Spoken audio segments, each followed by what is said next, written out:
شروع کرتا ہوں اللہ تعالیٰ کے نام سے جو بڑا مہربان نہایت رحم والا ہے۔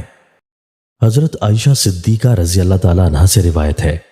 کہ رسول اللہ صلی اللہ علیہ وآلہ وسلم نے ان سے فرمایا، اے عائشہ، اپنے کو ان گناہوں سے بچانے کی خاص طور سے کوشش کرو اور فکر کرو جن کو حقیر اور معمولی سمجھا جاتا ہے، کیونکہ اللہ تعالیٰ کی طرف سے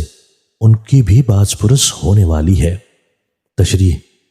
جن لوگوں کو آخرت اور حساب کتاب کی کچھ فکر ہوتی ہے اور جو اللہ کے عذاب اور اس کی پکڑ سے ڈرتے ہیں، وہ کبیرہ یعنی بڑے گناہوں سے بچنے کا تو عام طور سے اہتمام کرتے ہیں، لیکن جو گناہ ہلکے اور صغیرہ سمجھے جاتے ہیں ان کو خفیف اور معمولی سمجھنے کی وجہ سے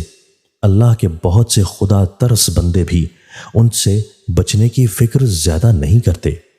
حالانکہ اس حیثیت سے کہ وہ گناہ ہیں اور ان کے کرنے میں بھی اللہ تعالیٰ کے حکم کی خلاف ورزی ہوتی ہے،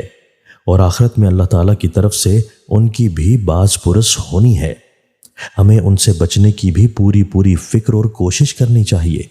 اس حدیث میں رسول اللہ صلی اللہ علیہ وآلہ وسلم نے حضرت عائشہ صدیقہ رضی اللہ تعالیٰ عنہ کو یہی نصیحت فرمائی ہے، اگرچہ اس کی خاص مخاطب حضرت عائشہ صدیقہ رضی اللہ تعالیٰ عنہ ہیں، لیکن در حقیقت یہ انتباہ اور یہ ہدایت و نصیحت رسول اللہ صلی اللہ علیہ وآلہ وسلم کی طرف سے اپنی امت کے سب مردوں اور عورتوں کے لیے ہے۔ جب حضرت صلی اللہ علیہ وآلہ وسلم کے خاص گھر والوں کو بھی اس فکر اور احتیاط کی ضرورت ہے، تو ہما شما کے لیے اس میں غفلت اور بے پرواہی کی کیا گنجائش ہے؟ حقیقت یہ ہے کہ صغیرہ گناہ اگرچہ کبیرہ کے مقابلے میں صغیرہ ہے، لیکن اللہ تعالیٰ کی ناراضگی کا باعث ہونے کی حیثیت سے اور اس حیثیت سے کہ آخرت میں اس کی بھی باز پرس ہونے والی ہے، ہرگز صغیرہ اور ہلکا نہیں ہے۔ دونوں میں بس اتنا ہی فرق ہے جتنا کہ زیادہ زہریلے اور کم زہریلے سانپوں میں ہوتا ہے۔ بس جس طرح کم زہر والے سانپ سے بھی ہم بچتے ہیں اور بھاگتے ہیں، اسی طرح ہمیں صغیرہ گناہوں سے بھی اپنے کو بچانے اور محفوظ رکھنے کی پوری کوشش کرنی چاہیے۔ یہی اس حدیث کا منشا اور مقصد ہے۔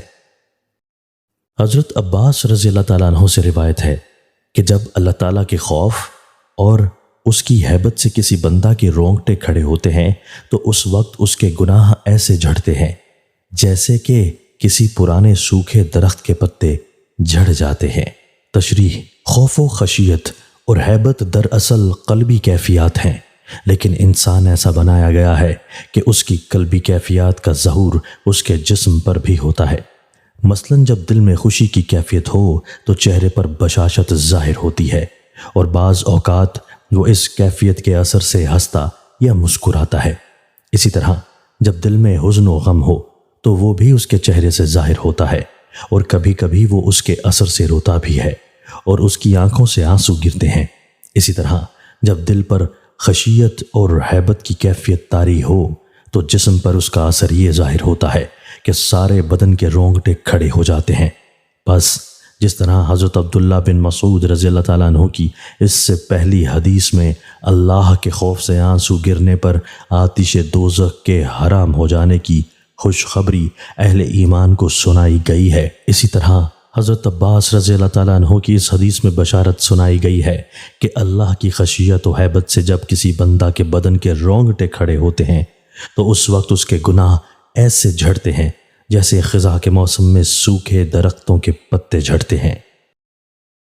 دوستو، اللہ تعالیٰ ہمیں ان احادیث مبارکہ پر عمل کرنے اور اپنی زندگیوں کو سنوارنے کی توفیق عطا فرمائے۔